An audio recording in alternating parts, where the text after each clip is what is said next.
10th class geography and history आम 50 MCQ discuss करवा जहाँकि आपण बोर्ड एग्जाम भेरी भेरी इंपोर्टेंट तेणु वीडियो को आदि स्किप न करी शेष पर्यंत देखंतु। जियोग्राफी इकोनॉमिक्स एवं हिस्ट्री रे पॉलिटिकल साइंस मिसिक अच्छी 25-50 MCQ जहाँकि आपण बोर्ड एग्जाम सिलेक्शन क्वेश्चन। प्रथम क्वेश्चन आसुची केनाल डे संबल अंतर्गत आंसर जातीय संबल अंतर्गत केनाल। नेक्स्ट आसुची रूसिया रे व्यक्ति पिछा व्यवहार योग्य भूमि परिमाण डे सेक्टर अटे आंसर 8.43। 3i नदीर प्लावन भूमि ठारे दूर रे देखा जाउथुवा मृत्तिका को डैश कहा जाए आंसर भांगर कहा जाए आंसर भांगर कहा जाए। आईवी डैश गछरु अठा संग्रह करा जाए आंसर बाबुल गछरु को गछ ना बाबुल गछरु अठा संग्रह करा जाए। भी पश्चिमबंगर डैश ठारे महाबल बाघ वास करती आंसर सुंदरबन रे कोठारे सुंदरबन ठारे पश्चिमबंग सुंदरबन ठारे महाबल बाघ देखा जाती बा वास करती। 2 नंबर गोटे शब्द उत्तर दिए मु प्रत्येक क्वेश्चन पढ़ी एवं आंसर कहूँ भल भाव शुणु। प्रथम क्वेश्चन आसूची शुष्क जलवायु अंचल रे कम अम्लीय और अधिक क्षारीय विशिष्ट मृत्तिका आंसर कौन हम ना पेडाल फल कौन पेडाल फल मृत्तिका। 2i उद्भिद और प्राणी मानक मध्य थिबा पारस्परिक सहवास्थान को कौन कहा जाए आंसर परिसंस्था कहा जाए कौन कहा जाए परिसंस्था। उद्भिद और प्राणी मानक पारस्परिक सहवास्थान कौन उद्भिद प्राणी उपर निर्भर करुथुबो एवं प्राणी उद्भिद उपर माने निर्भर करुथुबो तापर कौन हम परस्पर मध्य सहवास्थानटा सृष्टि हुए ए सहवास्थान कौन कहा जिवो ना परिसंस्था कहा जिवो। 3i भविष्यत विलोप पाइबार आशंका थिबा जीव मान को कौन कहा जाए इंपोर्टेंट क्वेश्चन बोर्ड एग्जाम मन रखु। 3i सठिक आंसर विपद प्रवण जाति कौन कहा जाए विपद प्रवण जाति कहा जाए। आईवी कृष्णा नदीर निर्मित जलभंडार कृष्णा नदी रे निर्मित जलभंडार आईवी कौन हम आईवी कोयना किए ना क ए ना। भी सबुठारु कठिन खनिज आंसर हीरा हूँ सबुठारु कठिन खनिज। 3i क स्तंभ ख स्तंभ आम जोड़ा काचीग्राम आंसर जम्मू और काश्मीर काचीग्राम जम्मू और काश्मीर। नगरहेला कौटि जीव कर्णाटक आ मुदुमलाई 3i तमिलनाडु। उइनाड कौटि जीव केरल काजीरंगा आसाम। एटा हूँ सीधा सीधा देती क स्तंभ ख स्तंभ किंतु एगुड़ाक हूँ मन रखु ये सब क्वेश्चन बोर्ड एग्जाम आसे जे काचीग्राम कौ जगह मिलता है ना जम्मू काश्मीर नगर है कर्णाटक रे एमती 5टी क्वेश्चन भल करूँ एकदम 5 रु आप 5 पाइपर। क्वेश्चन नंबर 4 गोटे वाक्य रे उत्तर दियो ये हूँ बोर्ड एग्जाम क्वेश्चन पैटर्न सेहीपरि मु क्वेश्चन डिस्कस करुँची।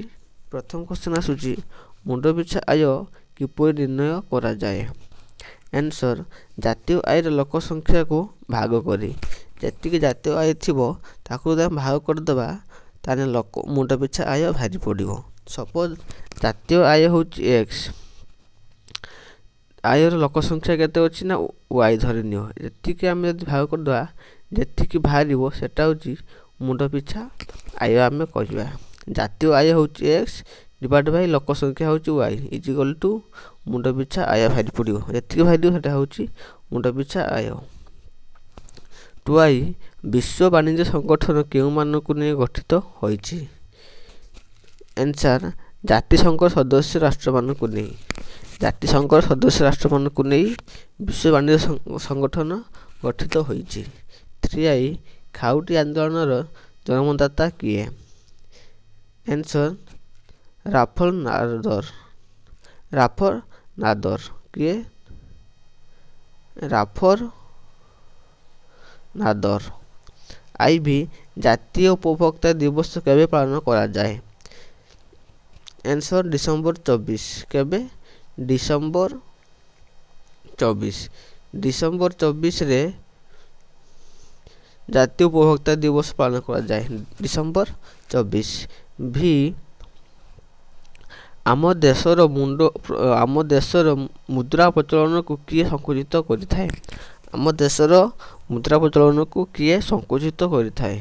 ଭି ଆନ୍ସର୍ କ'ଣ ହେବ? ଭାରତୀୟ ରିଜର୍ଭ ବ୍ୟାଙ୍କ। କିଏ? ଭାରତୀୟ ରିଜର୍ଭ ବ୍ୟାଙ୍କ। ଆମ ଦେଶର ମୁଦ୍ରା ପ୍ରଚଳନକୁ କିଏ ସଂକୁଚିତ କରିଥାଏ? ନା ଭାରତୀୟ ରିଜର୍ଭ ବ୍ୟାଙ୍କ। କ୍ୱେଶ୍ଚନ୍ 5 ଟ୍ରୁ ଅର୍ ଫଲ୍ସ? ଟ୍ରୁ ଥିଲେ ଟ୍ରୁ ଲେଖିବା, ଫଲ୍ସ ଥିଲେ ଫଲ୍ସ ଲେଖିବା। ପ୍ରଥମ କ୍ୱେଶ୍ଚନ୍ ଆସୁଛି ଶ୍ରୀଲଙ୍କା ଏକ ବିକଶିତ ଦେଶ। ନା ଭୁଲ ଅଛି, ଶ୍ରୀଲଙ୍କା ଏକ ବିକାଶୋନ୍ମୁଖୀ ଦେଶ। ଏ ବିକଶିତ ଦେଶ ନୁହେଁ, ଏଟା ହେଉଛି ଫଲ୍ସ। 2I ଭାରତରେ ମିଶ୍ର ଅର୍ଥ ବ୍ୟବସ୍ଥା ପ୍ରଚଳିତ ଥିଲା। ଏଟା ଟ୍ରୁ, ଭାରତରେ ମିଶ୍ର ଅର୍ଥନୀତି ପ୍ରଚଳିତ, ଠିକ୍ ଅଛି। ତାପରେ କ୍ୱେଶ୍ଚନ୍ ନମ୍ବର 3I ଗ୍ରାମ ପଞ୍ଚାୟତ ସ୍ତରରେ ଚାଷୀମାନଙ୍କୁ ତାଲିମ ଦେବାର ବ୍ୟବସ୍ଥା କରାଯାଇଛି। ଟ୍ରୁ, ଏଟା ମଧ୍ୟ ଠିକ୍ ଅଛି। IV ପ୍ରାୟ 460ଟି ଦ୍ରବ୍ୟକୁ ପଣ୍ୟ ଦ୍ରବ୍ୟ ରୂପେ ଘୋଷଣା କରାଯାଇଛି। IV ଏଟା ଫଲ୍ସ, 460 ହେବନି। ଭି ଆମେରିକାର ବଜାରରେ ଭାରତୀୟ ପ୍ରସ୍ତୁତ ଲୁଗାପଟାର ଚାହିଦା ରହିଛି। ଠିକ୍, ପ୍ରସ୍ତୁତ, ଏଟା ଟ୍ରୁ। ତାପରେ ଖ ବିଭାଗ କ'ଣ ଆସୁଛି? ନା ଇତିହାସ ଓ ରାଜନୀତି ବିଜ୍ଞାନ। ଏଥିରେ ମଧ୍ୟ ଆମେ 25 MCQ ଡିସ୍କସ୍ କରିବା। ତେଣୁ ଏହିପରି ଭିଡ଼ିଓ ପାଇବା ପାଇଁ ଚ୍ୟାନେଲକୁ ଲାଇକ୍ କରନ୍ତୁ, ସେୟାର କରନ୍ତୁ ଏବଂ ସବସ୍କ୍ରାଇବ୍ କରନ୍ତୁ। ସବସ୍କ୍ରାଇବ୍ କରିବା ଫଳରେ ମୁଁ ଯେଉଁ ଭିଡ଼ିଓ ଅପଲୋଡ଼ କରିବି ଆପଣମାନେ ପ୍ରଥମେ ନୋଟିଫିକେସନ୍ ପାଇପାରିବେ। ତେଣୁ ଚ୍ୟାନେଲକୁ ସବସ୍କ୍ରାଇବ୍ କରନ୍ତୁ। ପ୍ରଥମ କ୍ୱେଶ୍ଚନ୍ ଆସୁଛି ମୋହନଦାସ କରମଚାନ୍ଦ ଗାନ୍ଧୀଙ୍କୁ ଡେସ୍ ମହାତ୍ମା ଆଖ୍ୟା ପ୍ରଦାନ କରିଥିଲେ? ମୋହନଦାସ କରମଚାନ୍ଦ ଗାନ୍ଧୀଙ୍କୁ ଡେସ୍ ମହାତ୍ମା ଆଖ୍ୟା ପ୍ରଦାନ କରିଥିଲେ? ସଠିକ୍ ଆନ୍ସର୍ ରବୀନ୍ଦ୍ରନାଥ ଟାଗୋର। रविंद्रनाथ ଟାଗୋର ने महात्मा गांधी को आख्या करथिले। 2I ସ୍ୱେଚ୍ଛାସେବୀ ଓ କର୍ମୀମାନଙ୍କୁ ପ୍ରଶିକ୍ଷଣ ଦେବା ପାଇଁ ସ୍ୱରାଜ ଆଶ୍ରମ ଡେସ୍ ଠାରେ ପ୍ରତିଷ୍ଠା କରାଯାଇଥିଲା? ଆନ୍ସର୍ ହେବ କ'ଣ? ନା କଟକ ଠାରେ। 3I ସାଇମନ୍ କମିଶନ ଭାରତର ଡେସ୍ ସହର ପ୍ରଥମେ ପହଞ୍ଚିଥିଲା? ସାଇମନ୍ କମିଶନ ଭାରତର ଡେସ୍ ସହରରେ ପ୍ରଥମେ ପହଞ୍ଚିଥିଲା? ଆନ୍ସର୍ କ'ଣ ହେବ? ନା ମୁମ୍ବାଇ ସହରରେ ପ୍ରଥମେ ପହଞ୍ଚିଥିଲା ସାଇମନ୍ କମିଶନ। IV ଭାରତ ଛାଡ଼ ଆନ୍ଦୋଳନର ସମୟରେ ଡେସ୍ ଇଂଲଣ୍ଡର ପ୍ରଧାନମନ୍ତ୍ରୀ ଥିଲେ? କିଏ? ନା ୱିନଷ୍ଟନ୍ ଏସ୍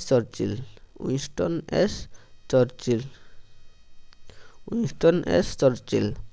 ଭି କ୍ୟାବିନେଟ୍ ମିଶନ ଡେସ୍ ମସିହାରେ ଭାରତ ଆସିଥିଲେ? ଆନ୍ସର୍ 1946 ମସିହାରେ କ୍ୟାବିନେଟ୍ ମିଶନ ଭାରତକୁ ଆସିଥିଲେ। କ୍ୱେଶ୍ଚନ୍ ନମ୍ବର 7 ଗୋଟିଏ ଶବ୍ଦର ଉତ୍ତର ଦିଅ। ମୁଁ କ୍ୱେଶ୍ଚନ୍ ପଢ଼ିବି ଏବଂ ଆନ୍ସର୍ ମଧ୍ୟ ମୁଁ କହୁଛି। ପ୍ରଥମ କ୍ୱେଶ୍ଚନ୍ ଆସୁଛି ଭାରତର ଗାନ୍ଧୀଜୀଙ୍କ ଦ୍ୱାରା ସଂଗଠିତ ପ୍ରଥମ ଆନ୍ଦୋଳନ? ଭାରତରେ ଗାନ୍ଧୀଜୀଙ୍କ ଦ୍ୱାରା ସଂଗଠିତ ପ୍ରଥମ ଆନ୍ଦୋଳନ ଆନ୍ସର୍ ହେବ ଚମ୍ପାରଣ ଆନ୍ଦୋଳନ। 2I ସ୍ୱରାଜ ମନ୍ଦିର ତରଫରୁ ପ୍ରକାଶ ପାଉଥିବା ପ୍ରକ୍ରିୟା କ'ଣ? ନା ସ୍ୱରାଜ ସମାଚାର।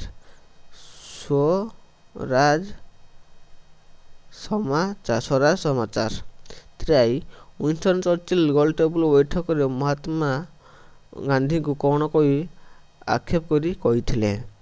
ଅର୍ଦ୍ଧନଗ୍ନ ଫକୀର। କ'ଣ କହିଥିଲେ?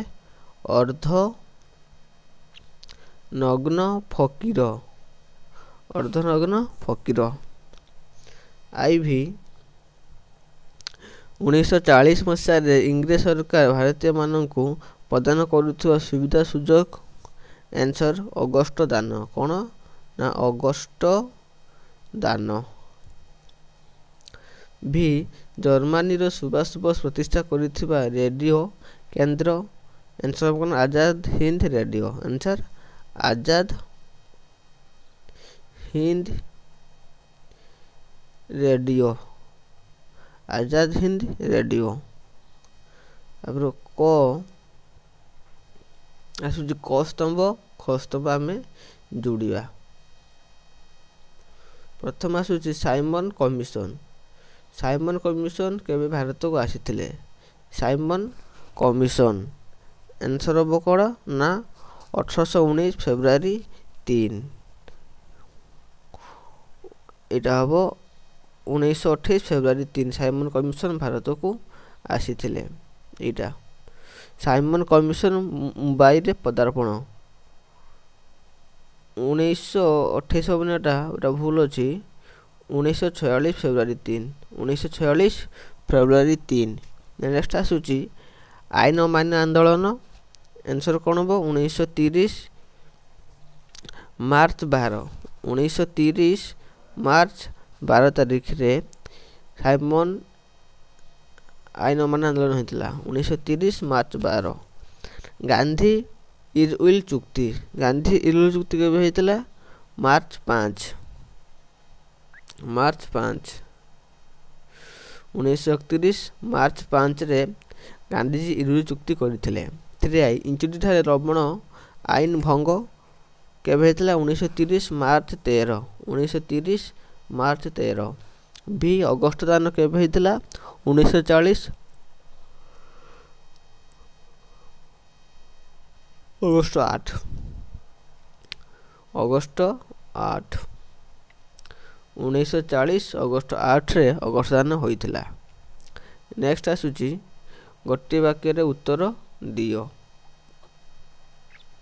प्रथम क्वेश्चन आसुची राज्य पुनर्गठन आयोग केबे गठित होइथिला राज्य पुनर्गठन आयोग केबे गठित होइथिला सठिक आंसर 1956 मसीह रे 1956 मसीह रे राज्य पुनर्गठन आयोग गठित होइथिला। टुआई अब्राहम लिंकन गणतंत्र विषय रे कौन कहिथिले से कहिथिले गणतंत्र हेउची लोकंक मानक पाई ओ लोक मानक द्वारा उद्दिष्ट शासन। टुआई काश्मीर रे केबेठारू विदेशी सामरिक अनुप्रवेश आरंभ होईछि टुआई सठिक आंसर 1989 मसीह रे 1989 मसीह रे काश्मीर रे विदेशी सामरिक अनुप्रवेश आरंभ होईछि।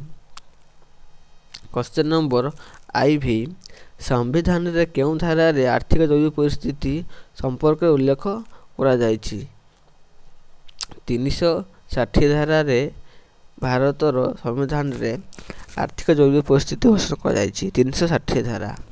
भी भारतर राष्ट्रपति कहार एक अविच्छेद्य अंग आंसर कौन होना संसद संसद एक अविच्छेद्य अंग किए ना राष्ट्रपति होउचंती भारतर संसद एक अविच्छेद्य अंग। नंबर 10 आसुची ट्रू और फॉल्स ट्रू थिला हम ट्रू लिखिबा एवं फॉल्स थिला हम फॉल्स कहबा। प्रथम क्वेश्चन आसुची संविधान रो 324 धारा रे सार्वजनिक सामाजिक मतदान व्यवस्था उल्लेख अछि एटा फॉल्स हबो काहे ना 324 नुए 326 रे 326 धारा अनुसार सार्वजनिक सामाजिक मतदान व्यवस्था उल्लेख अछि 326 राइट आंसर। एठी कि कोन कहछि ना 324 जेहेतुटा भूल अछि। नेक्स्ट आसुची टुआई राष्ट्रपति लोकसभा को 2 जन सभ्य को मनोनीत करिथांती ठीक अछि एटा ठीक अछि ट्रू। 3 भारत रे प्रति 10 वर्ष रे थोरे मतदान होइथाय 3 रे कोन कहछि ना भारत रे 10 वर्ष रे थोरे मतदान माने भोट दिया जाए एटा भूल अछि भोट होबनी कोन हुए ना जनगणना हुए जनगणना हुए 10 वर्ष को थोरे एटा कोन होबो ना फॉल्स अछि फुल अछि सठिकटा कोन होबो ना जनगणना हुए। IV